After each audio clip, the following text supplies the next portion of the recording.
everybody, my name is Kaji Shipchuk and welcome to Miscat Squad. Today I'm going to be talking about something that I saw on the Twitterverse, that I thought that this is something that is be excellent to really talk about on this channel because it fits in perfectly.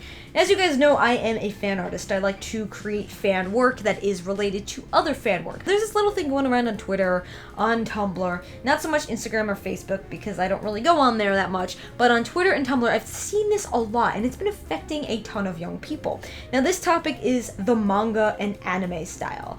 Now, what is the manga and anime style? Now, this refers to when you are a fan artist or you're an illustrator or you're somebody, even with writing, when you have this type of style, these professors go out of their way to say, no, you can't do that. This type of thing that goes on, it's again this type of thing where people are like, no, you have to have this type of particular style in which we teach you in school. As generations go on, everything changes and everything develops. Years ago, fan art and fan fiction were considered a taboo. If you go into libraries nowadays, it's like, hey, send us your fan art, or hey, here's a fan art wall. And I was like, yo, why couldn't I have that when I was growing up? If you notice my fan art, it has a very, you could tell it was inspired by a lot of anime. And I'm not afraid to admit that. Like, if I ever do make a comic or a graphic novel or something, I will not be afraid to really express being a manga and anime fan. If you watch Toradora, you'll love Toradora #1. It's one of my all-time favorite anime. But if you read the light novels or you watch Toradora, it helps me develop this type of style because inspiration kicks in. And I know a lot of people who are just like so afraid of anime and manga that they're like, yo, I'm not gonna say anything, or I'm not gonna do this because I don't want to be judged. And I'm like, nowadays, if you see my Twitter, I'm like, I will post any type of ship kind of fan art, or I'll be posting anime gifs, or I'll be like on YouTube talk about anime and manga like I am today, and I'm like, I am not afraid to embrace that side of me because that's what I like, that's my personal preference, and if it's either you like it or you don't like it. Don't ever be afraid. Like, you shouldn't, like, this shouldn't even be a discussion, but it is, because there's a lot of people who still judge people for really liking anime and manga. But don't ever be afraid to say, like, I was inspired by this or I was inspired by that. Manga is just another diverse form of literature and should be able to be read in schools. And it should be, like, it's an amazing type of literature that people do learn from. Whether you're a kid, you're a teen, you're an adult, you name it, it's something that you can learn from because it's another type of diversity that we should be able to embrace. And you guys know that I'm all about diversity and I love all these types of diverse literature. So manga is another way to really express yourself of not only just being a fan, but to learn about another culture. I've seen on Twitter people like posting about the professors and everything, and it's like, oh, you can't have that anime style. It's like, what defines anime style? There's so many different styles. Like, you look at mine, you see that it's kind of inspired by a lot of anime, but also Disney. Think about it, it's like inspiration gets driven from all types of like media.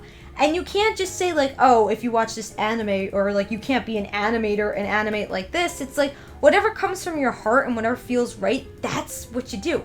Now, if you look at some of my older work, which you see on the screen right now, it was not, like, I kind of forced myself away from the anime and manga type style because I thought, oh god, this is wrong. I saw that so many people were like avoiding it and were like, okay, you can't do this, you can't do that. And I was like, I believed it at the time because, again, I was very naive at the time. I love anime and manga. I'm an anime and manga fan. I'm also inspired by a ton of other things. But when people sit down and say, you can't do this, it's like, okay, it's a great starting point. Let them draw like that, and then their style over time will develop. You may take inspiration from a cartoon, you may take inspiration from paintings, you may take inspiration from comics, so on and so forth. So if you see how these things develop over time, your style will stick with you. But for me, when I was a kid, I used to like trace anime and manga characters. I used to doodle anime and manga characters. I used to draw these types of OCs that were like anime and manga, and then I was like, no, I can't do that. And then I kind of trapped myself in this type of void with my art. It wasn't me. It really wasn't me. It didn't really resonate with me. And then one day I decided, you know what? No. I'm gonna do what resonates with me. And it was like, why is this a thing? Why are so many people against it? And I saw, oh my god, like, there was like this full-on discourse about it. You know how fandom discourses go? There was this full-on discourse, and people were saying like, you can't draw like this, you can't, like, people would make comics about it saying you can't do this, and then other people made these comics saying like, no, I can, and their experience of dealing with that type of person say you can't have the anime and manga type style. If you are literally forcing someone to have a different style and you're forcing them to be a different person, it's kind of like they don't want to do it anymore. They'll give up. I've known so many people who have done that. When you sit down and you say you can't, that's kind of a totally different subject, because it's like, again, don't tell anyone what to do, number one, but number two, it's kind of like just offer the advice. Say kind of like, change your style a little bit. Like, you could start this out as learning from it, learn how this type of mangaka drew this, but over time develop your own style. Like, be very like, not like you can't do that, because again, can't is a very strong word. It's a very strong word. It's kind of saying you're restricted from doing this. But I've seen and I've known people who have been through that, and they just stopped. They stopped creating. They stopped doing it, and it's like, no, don't do that. If you're young, now this is just advice from me. Take it with a grain of salt. But if you're young and you are inspired by anime and manga, and you want to draw like that, start there. Draw like that. Don't force yourself to be like somebody else. The worst thing you could also do is comparing yourself to someone else. Do not do that. Do not ever do that. If you sit down and you're like, these people are better than me, they have everything, they did this, they worked for that. Some people were lucky. It's just pure luck. Other people really were. Like, the majority of the people, they work for what they get. But if you're comparing yourself to somebody and you're kind of like, no, I can't do it anymore because they do it better, don't ever do that. Your style will develop over time.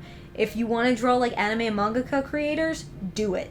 No one's stopping you. If these professors are saying don't do it, it's a great learning process for you. If you want to learn like that, it's a different type of diversity. It's a different diverse form of drawing. And if you want to learn from that, again, your style will develop over time. Trust me. But this is just a discussion I wanted to talk about because it's been bothering me so much. I've seen people like struggling over it. Like, oh, I can't draw like this because, again, someone's telling me I can't. These big kahunas are telling me that I can't draw like this. And it's like, no. Take it with a grain of salt. If you want to listen to them and develop a totally different style, go ahead. But again, you draw what comes from your heart, because that's all that matters. Anyway, guys, I want to know your opinion about this. Do you think people should draw like types of anime and manga to learn as a learning process? Do you think it's totally okay for everyone to draw however they feel like it? Or do you have a different type of opinion in general? Anyway, guys, your opinions are always welcome here. And as always, Miss Cats, until the next video, embrace your inner fangirl and your inner fanboy every single day.